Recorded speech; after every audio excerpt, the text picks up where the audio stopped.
Magnificent Monday and good evening. My name is Odetta Scott, and I want to take this opportunity to thank each of you for joining us for our Lead Like a Lady webinar series. This is actually our fourth installment, right? So good job to the team here for getting us this far. The webinar series has been hosted by WeTech Rocks, which is a consortium of like-minded women who united to actually accelerate women in the area of STEM, right? So science, technology, engineering, and mathematics, really wanting to change the landscape for our females practicing in that field. During our 4-week webinar series, however, based on the compelling topics that we've discussed, it's definitely been open to all. I think it definitely permeated beyond STEM into whatever role you may have, to whatever function you're in, accounting, finance, and to whatever industry you may be in. You may be in an industrial industry, you may be in a manufacturing industry, because the topics have all been around leadership. And leadership, I would say, hands down, is the competitive differentiator. And everyone needs it regardless of where you are in the organization. So a brief recap, really brief, right? So we're in week 4, so I got 3 weeks to do in a very short period of time. So week 1, we actually had former naval officer Kat Ripley share with us her thoughts on being able to lead from any chair. High-level points were 1, be flexible, 2, maximizing your strengths, and 3, bring your authentic self to your leadership role. Don't try to lead like a man, lead like a lady, be yourself. Week 2, we actually had Cheryl Sullivan, a senior professional human resources director, certified via SHRM, walk us through then behavior shaping and how your performance really counts. The underlying theme for that topic was around emotional intelligence and its ability to help us navigate our environments. And her points around improving emotional intelligence were 1, improving your nonverbal communication, 2, using humor and play to address challenging issues and or engagements, and then 3, resolving conflict positively in a trust-building way. Each week, I would say I've been impressed by our featured speakers, and last week was no different. We actually hosted Dr. Janice Riley, right? So we partnered with Dr. Janice Riley last week to talk about strategic planning and goal setting. So from a strategic planning perspective, WeTech talked about how even in your personal and professional lives, it's good to have a vision. So what is it that you ultimately want to achieve when you grow up, right? So if we ever get there, what is it that you want to be? Some years out typically is where your vision resides. And your mission is more about what's your purpose, and then what are we really going to do to help us meet that vision. And then the third step of that triangle is really around the planning piece, the strategy, right? So more at the pillar level, talking about, well, then what's my plan or approach going to be in order to meet my vision and that mission as well. And so then the points that Dr. Riley shared from a goal setting perspective were 1, to ensure you really focus on what you want to accomplish. 2, make sure you write that down and include stretch goals, right? So not just things you think you can make, but in order to continue to grow and develop yourself, give yourself some stretch goals. The next item then was around creating an action plan to accomplish those particular goals. And as part of that action plan, physically taking action, right? So don't just, when you think it, you write it down. That's the first step, right? And then from writing it down, what action, physical action am I going to take to try to close on that goal? And then part of that iterative process is around reevaluating. So it's a consistent, constant cycle, right? From that perspective. This week, week number 4, as we alluded to earlier, we're actually going to host this week our WeTech co-founders are hosting, co-founders including Dr. Yvette Rice, Dr. Amanda Goodson, and myself, Odetta Scott. And we are going to take us through the topic of conflict management, keys to promotion and being recognized, and then ultimately, how do we close the sale, right? So how do we wrap a bow around everything we've learned in order to get where we're trying to go and achieve that optimal goal? And we'll first start with Dr. Rice in conflict management. Good evening, ladies, and I'm so happy to be able to share with you tonight. Now, I know we've already talked a little bit about conflict management, so I'm just going to add on to what was discussed prior. You know, we came to the understanding that conflict is good in an organization. There's good conflict and there's bad conflict. So what's the differentiator? There are a few things that I'd like to share regarding the signs that your organization is in trouble, or differentiate on things that you may be involved with that is actually creating conflict. The first thing is strife among an organization, meaning the team members see each other as the enemy. The first thing I have to look at and remind myself, am I competing or am I completing the team that I'm working with, or the group of people? The next thing is, am I being quarrelsome? Am I acting as though I always have to have the last word? Those are things to think about. Pride, is it more of an individual display of self-importance, or am I overly defensive? Or is it someone on the team that's creating those emotions among the team? Negativity, continued displays of criticism, pessimism, or disrespect toward other team members. And then the final is gossip, which is a negative is discussed with anyone who can't solve the problem. Now, when you look at those behaviors, if I'm the one that's behaving that way, or someone among the team, those are signs that there is the bad conflict or situations going on within the organization. And so we need to come up with some solutions for how we can fix those problems. One of those solutions would be to do self-assessments among your team and among yourselves. I'm not going to get into a lot of detail regarding those. I do know that we at WeTech, the ladies, Dr.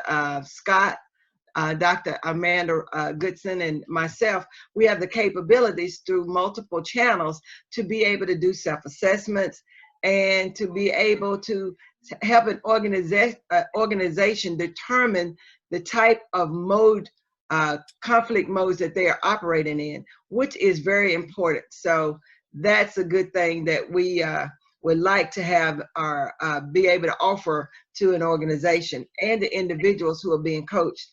The other things that I would like to remind you about is, while we're talking, if you come across a question, we're going to change subjects multiple times. Please make sure and go ahead.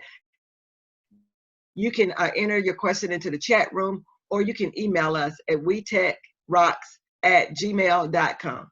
So the next thing I'd like to share is a way of avoiding those problems with conflict. And one is having a clarity of vision. When your organization knows and understands the directions that they're supposed to go in, everyone on the team actually understands what their role is regarding goal setting, how the mission is going to be accomplished, it can reduce conflict. But now we have to understand that we are going to allow our team to be able to communicate. And sometimes during communication, we'll get back into those old, the bad conflicts that I would just describe in the mannerisms. But one way to avoid that is to come up with effective communication. You know, we have to remind ourselves, am I listening as much as I'm talking? Many times in an organization, people become combative or frustrated, and it causes conflict because they don't feel like they're being heard. So as a leader, am I listening as well as speaking?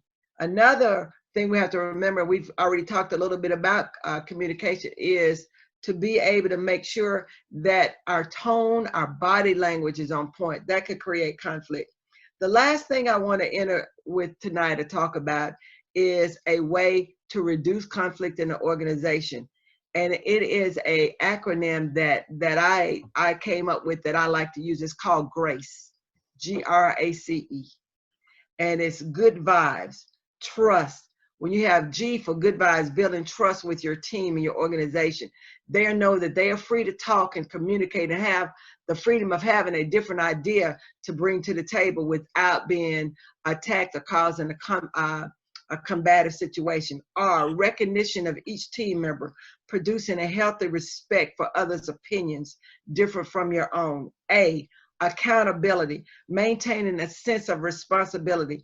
I must do my part without judging my teammates. C, character.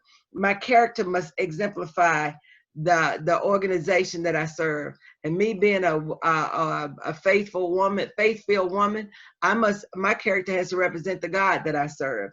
And E, excellence. My work must reflect excellence at all times. So when you're operating in grace, it can actually eliminate the bad conflicts. All right. Well, thank you very much, Dr. Rice, for sharing those points on conflict management with us. I'll definitely walk away with grace, right? So definitely something I will use going forward. Thank you so much. As we transition then into our next topic, which is the keys to be promoted and recognized. Just want to reiterate, in the event you have any questions, please don't hesitate to either email us at WeTechRocks at gmail.com, and that's WeTechRocks at gmail.com, and or you can put your question in the chat box below. And so I'll take us through then keys to being promoted and recognized. Let's have a couple based on time, but wanted to kind of take the 4 weeks and wrap a bow around them as well, right, going forward. So the first thing is we as individuals, we own our career, right? So as part of that ownership, we have to take initiative and leverage your strengths. That should be familiar. We heard that on the leading from any chair, right? So that plays a positive role in wherever you are, right, leveraging your strengths, right? Keep in mind that as we are growing now into, more of a remote workspace, at least for the time being, 40-hour work week, it's been a long time since I've seen one of those, right? So just keep that in mind. You have to find ways to work smarter and not necessarily harder, right? So how can we, from a continuous improvement standpoint, think of ways to reduce the waste and at the same time become faster in what we're trying to get done, right? So that makes a difference in what you'll be able to accomplish and how you can potentially develop your teams going forward. Finding those creative ways to work smarter, not harder. And as we talked about, I know for me this week, believe it or not, I'm a Zoom novice, right? First time really using Zoom from a meeting perspective. And the learning for me has been phenomenal. But technology is moving so fast. As individuals, in a technical field and or a non-technical field, we have to be able to understand these tools and be flexible, because you never know what the environment will bring to you. You just got to be able to have the desire and passion to push through that, because as a leader in your organization, regardless of your role, that is important. And you are always on a stage. You are always being looked at, evaluated is strong, but you are always being watched. Even when you think nobody's looking, someone's looking. So at all times, I would encourage you, maximize your strengths, take advantage, take initiative, your own career. Make sure from a technology perspective, you're on the leading edge, both in your technical acumen as well as in technology like Zoom and other meeting software. There are several out there. One thing I want to reiterate, a thread from Dr. Rice's as well as several of our other sessions: communication. You have to be able to do that effectively. Communication is key. It is key in order to have you be recognized, right? And then if you can do that effectively, both horizontally and vertically within your organization, it will be a differentiator for you. And last but not least, as you grow in your field, it becomes less about what you know and more about who you have relationships with. All right. At some point, and Dr. Goodson from Closing the Sale is going to take us through the blue ocean theory. But as part of that, then making competition irrelevant, and then you always being on your performance, and the networking piece becomes vital to then being promoted and being recognized. So Dr. Goodson, turning it over to you. Thank you so much. I really appreciate the opportunity to be able to talk to everyone today. Good evening, good afternoon, everybody. I guess it's mostly evening. It's still daylight where I am in Arizona. So I want to talk to you about closing the sale. And I really like how Yvette talked about having grace in productive conflict resolution. And then I liked what Odetta had to say about your performance, because your performance counts. And so you can plan for success or you can plan for failure depending on how you disciplined yourself and then how you see moving forward. Blue Ocean strategy, so many times with us, with our performance development system, it teaches us to compete. And sometimes we're competing with ourselves, sometimes we're competing with a set of people that are like us, maybe the same grade, same classification. And what Blue Ocean does is stop seeing yourself as competing against someone. What you do is you make the competition irrelevant. You leapfrog from where you are, and then you develop strategies that makes it irrelevant. Not that you're competing, not that you're trying to, put them down in the dust or anything like that. But what it does is it causes them to be relevant. So your actions, you should be able to create a new offering for your organization, or you should be able to leapfrog where the organization is and spend the time, like Odetta was saying, to make what you do better. In closing the sale, I want to talk to you about a book called Nice Girls Don't Get the Corner Office.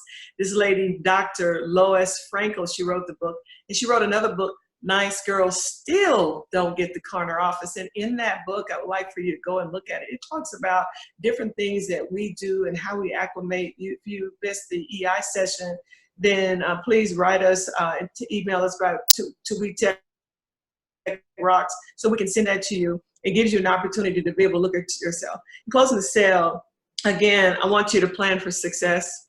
And you plan for success by creating a blue ocean strategy to make the competition irrelevant. To close the sale, I too have a acronym. I love acronyms, just like the rest of the ladies on the call. So I'm going to have an acronym for close. C, connect and build rapport. And so in building rapport, meaning that you see the intricacies and the strengths and also the areas of opportunity around you, and what you do is you fit the model. You don't necessarily become a person that, and I'm going to go quickly, you don't become a person that becomes non-integrous. But what you do with integrity, what you do is create a rapport where you're a person that's needed and noticed early and often. L, leave nothing on the table. There's been times when I've had interviews or I've had some dialogue, and because I was trying to be more humble or I thought it wasn't relevant for the conversation, I left some things on the table. They told me, hey, you left something on the table. You wiped the table clean. Don't let anybody say to you that you didn't use every resource available to you. O, opportunities. Take opportunities to offer solution and also handle objections. If somebody has a challenge with you, then you handle objection early. S, scale, timing, and follow-up. So you decide when you follow up early and often. And then E, evaluate with persistence. So C, connect and build rapport. L, leave nothing on the table. O, leverage opportunities by offering a solution and handling objections. Did you all hear that? Yes, you okay? I'm in Tucson, birds run into the window. Okay, so one tried to fly in. Scale your timing with follow-up and then evaluate with persistence. Connect, leave nothing on the table. Take every opportunity, scale timing, follow-up, and evaluate with persistence. Thank you so very much, Odetta, for the time. Again, you plan for your success. Make sure you leave nothing on the table and you close that deal, no matter what it is. Thank you so much. You ladies, no one told me about the acronym. I feel left out. But it's awesome, right? I will take it. It's learning for me. Definitely, I'm leaving nothing on the table. Leaving nothing on the table. All right, so we heard from Dr. Rice, and she shared with us points on conflict management, right? So I'm really walking away with, in order to reduce conflict, grace, right? So that was an acronym for grace. And in our thank you note, I think what we should do is write the acronyms and share them with you again, just for memory, right? So we'll make sure we do that. And then keys to being promoted and or recognized, owning your own career, you know, being flexible with your work time, understanding technology, making sure you're on a cutting edge there from both a technical perspective as well as then just the day-to-day technology piece of it. Communication, communication, communication, and then the networking. And then Dr. Goodson then came to us and talked to us about closing the sale. I love the blue ocean theory, right? So making your competition irrelevant. It's not a competition, right? So it's really about the offering that you would then bring and being able to differentiate that. I think that's awesome. And then her additional acronym she left us with for actually closing on the sale. So any questions, please don't hesitate to email us at WeTechRocks@gmail.com. That's WeTechrocks@gmail.com. And or you can put that in the chat. Dr. Goodson, I love the part about you saying the blue ocean theory. And when I heard that, the first thing I thought about was each one of us as women, we are all unique. Our handprints are all different. And that we've been created that way because each one of us has our own mark to leave on the earth. And with that, that's why it is so important for us to lead like a lady. Lead like the woman that you were created to be. And that makes you have your own blue ocean. It really does. And you, so at that point, when you're walking in purpose and you know, and you're walking into the path that's been poured into you and mapped into you, nobody can touch you because everybody has a piece of the pie. And so then when you recognize that, then you soar in that place where your belief and your values connect, and it'll cause you to fly like your beliefs, your values, and put them together, and it'll cause you to soar. Which I love what the book you wrote called Soar. That's right. That's right. Yes, yes, yes. Okay, so I want to make sure we have enough time for closing. I do have several things that I want to remind our participants of. So with that being said, then just want to start by thanking everyone for joining us as you have for the past 4 weeks, right, on our topics and our journey here. So very much appreciated. As far as next steps and closing items, just want to remind you, we brought it up earlier during our session. There is a book that we have published on women in leadership, right, around living beyond challenges. I encourage you to go out and take a read here. Definitely some encouraging stories and techniques. Yes, Dr. Goodson, you had something you want to add? And they can get it from Amazon and on Barnes Yes, and they Noble, can, correct? as well as Walmart. So it is out there. So definitely encourage you to do that. And some exciting news, right? So we did this 4-week session. I got smarter in Zoom. So the next session, I'll be even smarter, right, from that perspective. But we do anticipate hosting a fall session for our book that WeTech Rocks is in the process of completing and will have published around TLC, that feminine touch, right? But around teams, leaders, and change.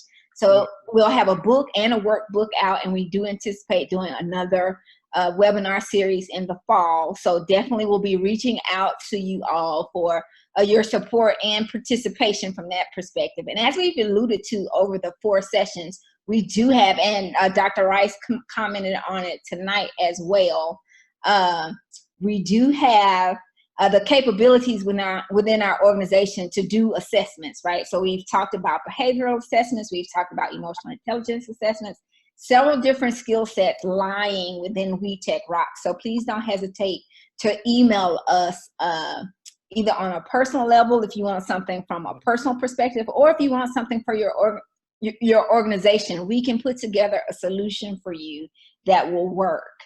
TLC.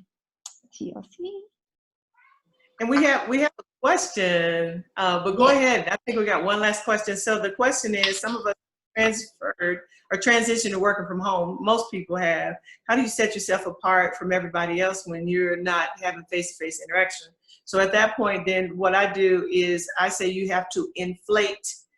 Inflate is, it may be, someone may have a better word, but what you do is you make what you do bigger. And so at that point, your inflections are bigger. The words that your word choices and how you do what you do in communication, you basically make it bigger, because at that point you don't have the face-to-face interaction. Another thing too, a communication early and often with your team, with your leadership, so they know what you're doing. Be available, accountable, and available, and adaptable. 3 A's: accountable, there you go, Detta, adaptable, and available. And so we're working with people all over the world, East Coast, West Coast, and Odetta works internationally. So then we've got to give the people that we support the knowledge or perception that we're there. You don't want to tire yourself out. You do want to relax, but you want to inflate. You want to be available. You want to be accountable, and then you want to be adaptable. And to pull on that thread a little bit more, Dr. Goodson, as we were talking about the keys, how to be recognized and differentiate yourself, we talked about being, the 40-hour work week, right? So it doesn't mean you have to do 60 hours, but how can you be smarter about the time that you put in so that it does reap fruit sooner, right? As opposed to the extended long hours. And then I would be remiss, we have a couple more minutes. I just want to send definitely a thank you to our WeTech Rocks Tech team, because this would not have been possible without your support. So thank you so much. Thank you to our participants. Congratulations to Dr. Rice, who just had an additional grandbaby come into the fold. So definitely want to take the time there, because it's important, right? So we spend a lot of time at work, but family is what enables us to be able to do that. So just want to acknowledge that. So thank you very much. And then Dr. Rice or Dr. Goodson, you guys have anything you're going to add? We got about 1 minute, ladies. All right, I'm going to turn it over to Dr. Rice if she has something.